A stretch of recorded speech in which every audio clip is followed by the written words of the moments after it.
দার্জিলিং নামটা বারবার ঘুরে ঘুরে আসে বাঙালির মনের মধ্যে। পাহাড় নদী সবুজের মেলা হলো এই দার্জিলিং। প্রতিটা বাঙালির মধ্যে ওতপ্রোতভাবে জড়িয়ে আছে এই দার্জিলিং। এর বাইরেও পাহাড়ের রানীর আরও একটি রূপ আছে। কথায় বলে না, ইনক্রেডিবল ইন্ডিয়া, আমি বলি ইনক্রেডিবল দার্জিলিং, যার প্রতিটা পরতে পরতে ধর্মের সমন্বয়। ধর্মের মধ্যে প্রাণ খুঁজতেই আমরা বেরিয়ে পড়েছিলাম হাঁটি হাঁটি পায়ে। কত যে রত্ন ঝুলিতে ভরেছি তার একটু অংশ শেয়ার করলাম আপনাদের সাথে।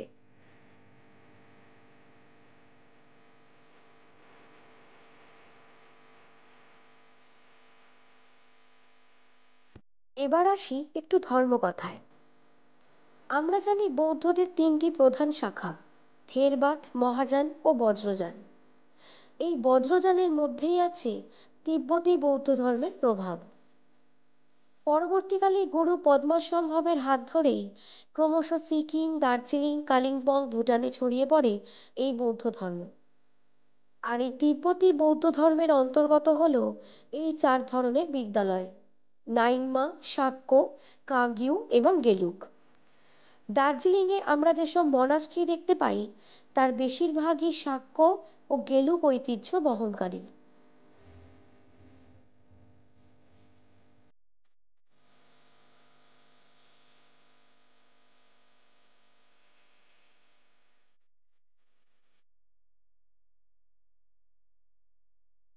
চলুন এবার রত্ন খোঁজার পালা।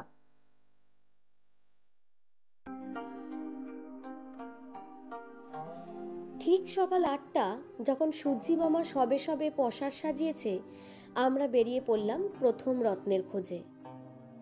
দোকানপাট, মানুষজনের ভিড় এড়িয়ে আমরা চললাম প্রায় দার্জিলিং শহর থেকে 3 কিলোমিটার দূরে অবস্থিত আলুবাড়ি মনাস্ট্রির উদ্দেশ্যে। আঁকাবাঁকা চড়াই উৎরাই রাস্তা পার করে আমরা পৌঁছালাম মনাস্ট্রিতে।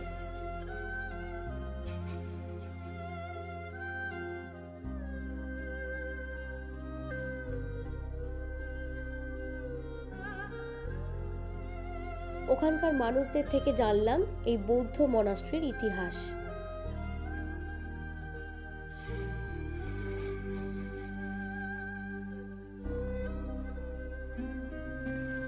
1914 সালে প্রথম বিশ্বযুদ্ধের সময় শ্রী সাংগাই লামার পরিচালনায় এই বৌদ্ধ মনাস্ট্রিটি নির্মিত হয়েছিল।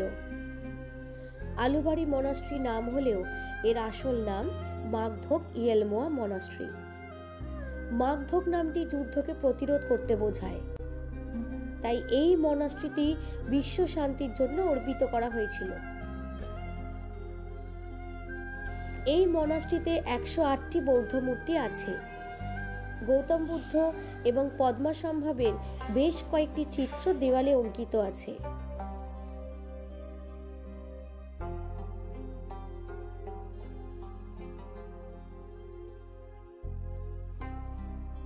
সব মিলিয়ে এই মনাস্ট্রিটি বেশ সুন্দর।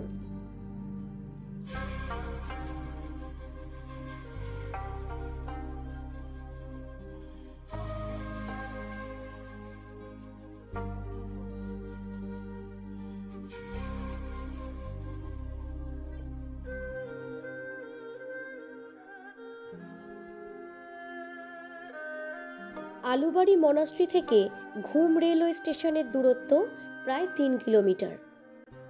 পরের গন্তব্যে যেতে হলে এই স্টেশনের ওপর দিয়েই আমাদের যেতে হবে। তাই কিছুটা ফ্রেশ হয়ে আমরা আবার চললাম হাঁটি হাঁটি পায়ে পরের গন্তব্যে।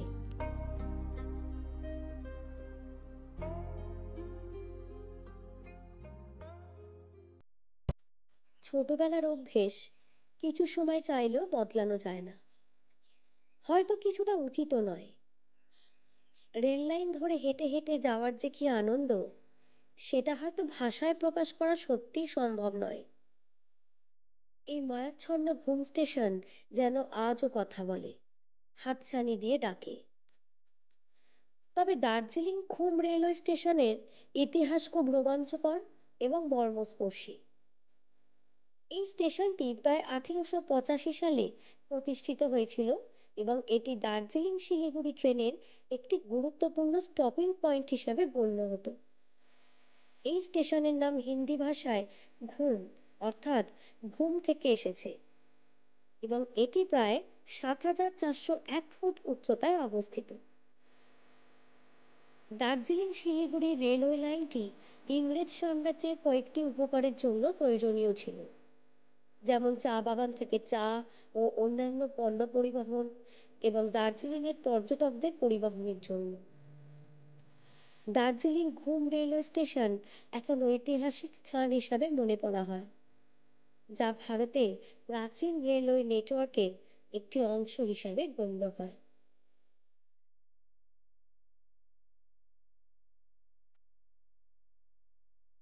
ঘুম স্টেশন থেকে প্রায় 600 মিটারের মধ্যেই ওল্ড ঘুম মনাস্ট্রি।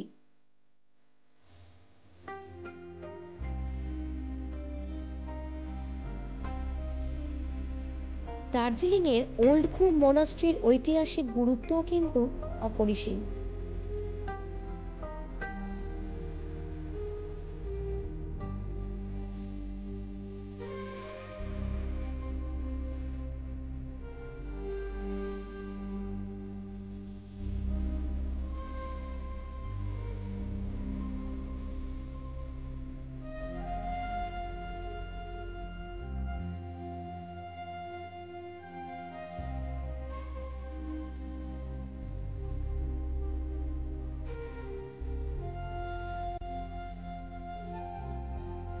এই মনাস্ট্রির আসল নাম ইয়াগাচলিং মনাস্ট্রি।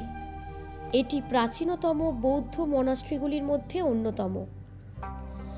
1850 সালে এক মঙ্গোলিয়ান মঙ্ক লামা সেরাপ গিয়াৎসো এই মনাস্ট্রিটি নির্মাণ করেন। এর মধ্যে 15 ফুট উচ্চতা বিশিষ্ট একটি মৈত্রেয়ী বুদ্ধ মূর্তি আছে। এছাড়াও এটি সুন্দর সুন্দর দেয়ালচিত্র এবং বৌদ্ধ থাঙ্গা, অভিনব ঘণ্টা এবং ড্রামের জন্য অনন্য হয়ে উঠেছে। তবে এর প্রধান আকর্ষণ হল মহাকবি কালিদাসের মেঘদূত এবং শ্রীহর্ষের নাগমণ্ডলের মতো জনপ্রিয় সংস্কৃত রচনাবলীর তিব্বতী অনুবাদ কিন্তু এই মনাস্ট্রিতে সংরক্ষিত আছে।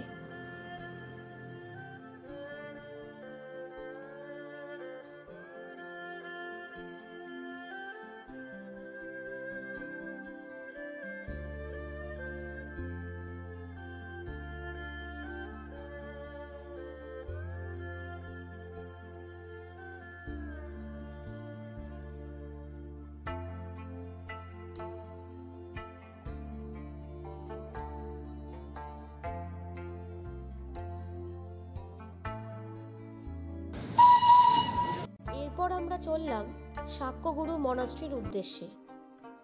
ওল্ড ঘুম মনাস্ট্রি থেকে বেরিয়ে রেল লাইন ধরে প্রায় 600 মিটার এগোলেই এই শাক্যগুরু মনাস্ট্রি।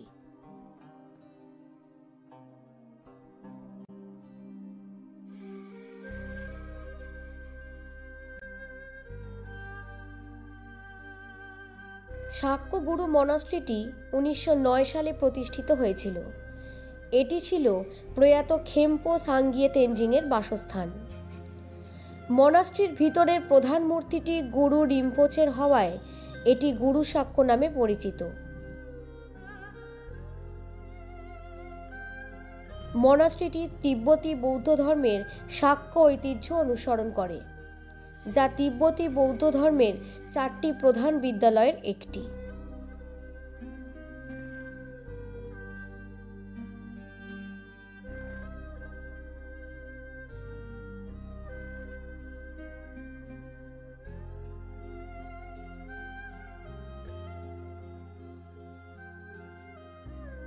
এরপর আমরা আবার চললাম আমাদের পরবর্তী গন্তব্যে, সামথেং চলিন মনাস্ট্রি।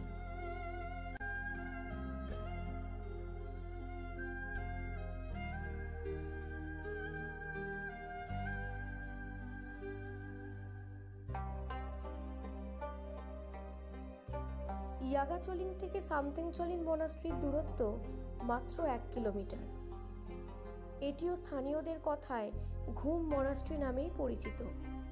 তবে ইয়াগাচলিং মনাস্ট্রি সবচেয়ে পুরনো মনাস্ট্রি।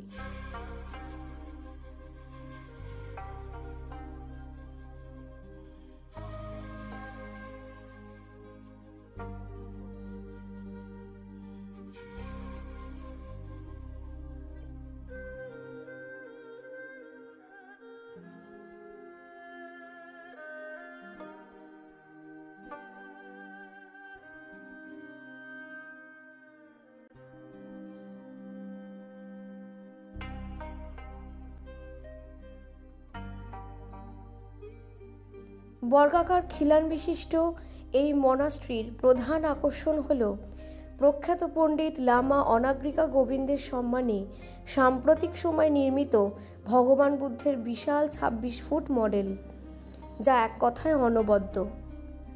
মনাস্ট্রিটিতে বৌদ্ধ বই এবং পাণ্ডুলিপির বিশাল সংগ্রহ রয়েছে। এটির গুরুত্বও কিন্তু অপরিসীম।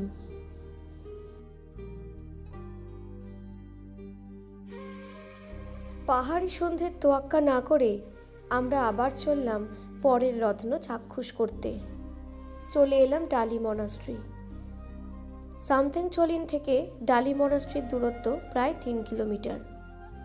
আধ ঘন্টার হাঁটা পথ এনজয় করতে করতে আমরা এসে পৌঁছলাম ডালি মনাস্ট্রিতে।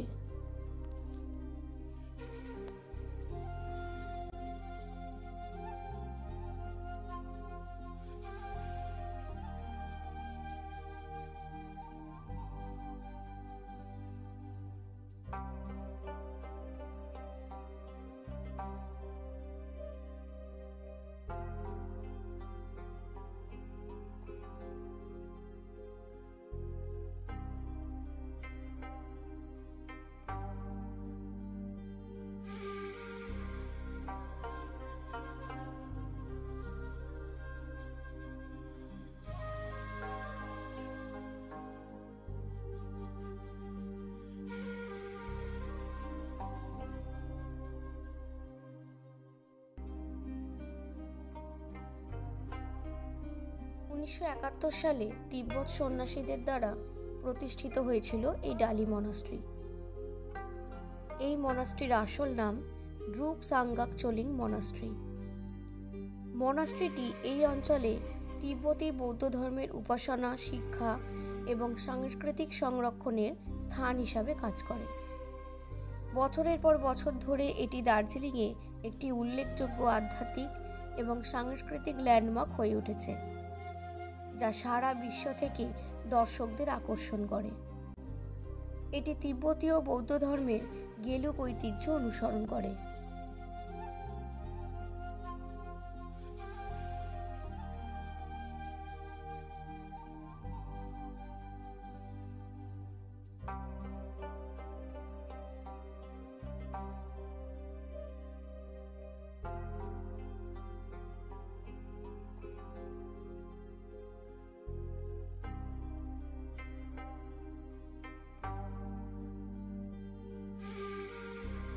দিন শেষে একরাশ আনন্দকে ঝুলি ভর্তি করে নিয়ে চললাম শেষ গন্তব্যে। শরীর ক্লান্ত হলেও মন কোনোদিন ক্লান্ত হয় না। পাহাড়ের প্রতি ভালোবাসা কিছুটা এমনই।